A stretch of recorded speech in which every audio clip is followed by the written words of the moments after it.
We do have a bit of good news to report concerning Buffalo Bills player Damar Hamlin. The Bills posted a message to social media today saying Hamlin did show some signs of improvement overnight. However, he will remain in the ICU to continue receiving treatment. Of course, Hamlin suffered cardiac arrest on the field during a game against the Bengals Monday night. So to get some more insight now on how people can really be prepared at home, we have John Villanueva, Austin Travis County EMS CPR program coordinator. He has a very important job today to really educate us on what we need to know if someone suffers a cardiac event and no paramedics are around. Walk us through what people need to know and how they can issue CPR or an AED. Definitely. Jennifer, this technique that I'm going to show you is what we call hands-only CPR. And it's quick, it's easy for somebody in cardiac arrest. Main thing you want to do is recognize the emergency. Somebody is unresponsive, they're on the ground, call out to them, tap and shout is what we recommend. Try to get their attention. If they don't respond, then at that point we want to check for signs of normal breathing. Okay. And you can put your hand on their chest. You can try to feel it rise and fall. You can look, listen, and feel. Try to feel for that breathing. Give yourself about 10 seconds to check for normal signs of breathing. If they're not breathing normally, then that's when we have an emergency. Get on your phone or ask somebody, point to somebody. You call 911, go get the AED. Delegate, okay. Exactly. Or again, pull out your phone, call 911, put it on speaker, set it to the side, okay? At this point, to start CPR, right in the middle of the chest, okay? Right on that middle part, place one hand on there and then the other hand on top. Obviously, you're going to be right over the patient's chest and you're going to do compressions. And you're just going to keep doing compressions. Okay. Because you're doing what the heart can't do at that time. And then you have the AED.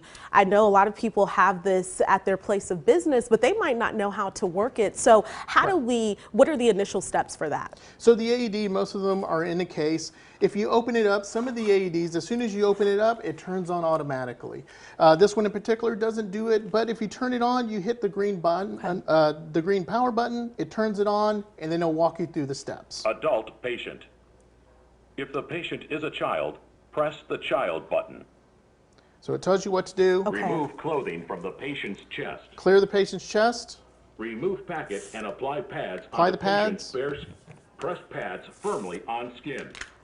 Okay, so it gives you Press step-by-step pads firmly on instructions skin. of Correct. what to do. Yes. Okay. Now for Do people not touch the who are at home, who need to learn more about how to give CPR or how to operate one of these, you all have a long list of courses that you offer.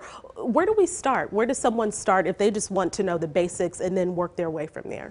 If someone just wants to know the basics, we offer a non-certification type training course, which is pretty much what I just did right now, where we provide presentations to large groups and show them, hey, you know, this is how to recognize the emergency, this is how to do it, this is how to respond, you know, check the patient, just like what we just went over. Really quick, really easy. If you don't need it for school, if you don't need it for your job, this is the course that you need to take, just to know the basics. A lot of people that go through this or they come to us for training, it's been a while. It's been a long time since they've ever taken this, and they want to know what the current science is and what the current way to do this.